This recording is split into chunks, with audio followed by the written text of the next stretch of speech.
κλίμα σου εδώ πέρα είναι πάρα πολύ καλό, χωρίς το παραμικρό παράσιτο μέσα και η διαμόρφωσή σου είναι υπέροχη. Θα σου βάλω λίγο να ακούσεις εδώ πέρα και πώς ακούγεσαι, πώς σε ακούω δηλαδή εδώ πέρα στο δεκαράκι. Λοιπόν, για να απαντήσω λίγο εδώ.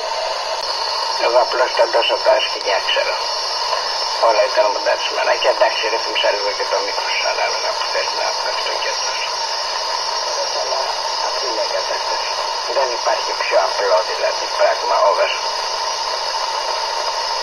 Έλα ναι, εγώ και τα άλλα τα θυμάμαι. Απλώς θυμόμουν το μικρόφωνο. Αυτό ναι, γιατί μου αρέσει εκεί τα ηχητικά σου δηλαδή είναι ωραία. Διαμόρφωσες μου αρέσει αρκετά.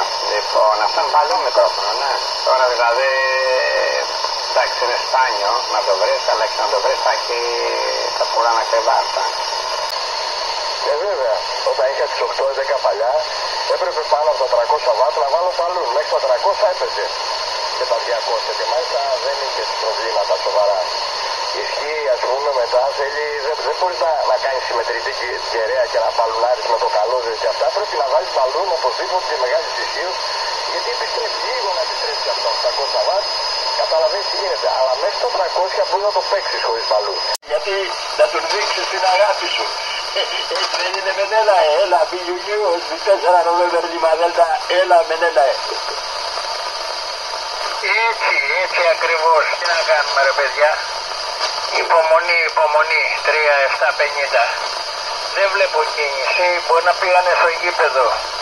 Τριαντάφυλλε, τι λες, πήγανε ή δεν πήγανε, ή θα έχει αργότερα γήπεδα, δεν ξέρω, έτοιμος. Τέλος πάντων, καλησπέρα σε όλο τον κόσμο. Εδώ ήμουνα στα 10 μέτρα, είχα μακαριά με τα Αμερικανάκια. Καλησπέρα σε όλους. Τζάκι φεύγω που λένε. Πάρε Ιώμη, συνεχίστε. Θα σας ακούω από μακριά, βγαίνω λίγο έξω. Με ανοιχτό το παράθυρο ακούω. Εντάξει μεγάλη, καλό απόγευμα. Καλό βράδυ μάλλον, γιατί νύχτασε. Οκ. Και εμείς θα το διαλύσουμε. Δεν έχει χάσει. Δεν βγήκε ο Φώτης. Το υλικό πιασμα δεν βγαίνει. Θα το πάω να πούμε από 1,5-1,8. 1-2-3, 1-2-3, 1-2-3, 1-2-3, 5-5. Αυτό είναι το σκαφτικό. Τώρα αν αρχίσω και το βάζω να πούμε τα άλλα τα rage εκεί που το πατάει, θα αρχίσει και θα σκάβει, κατάλαβες. Ναι, αυτό θα το κάνει μετά που ξέρεις εσύ. Λοιπόν, για πιάσεις και μήνα λίγο να δω κάτι. Λοιπόν, 1-2-3-4-5. Πού έχουμε βάλει το low cut εδώ στους 20. Να το πάω στους 30 το low cut. Όχι, στους 20 δεν περάσει το low cut 20.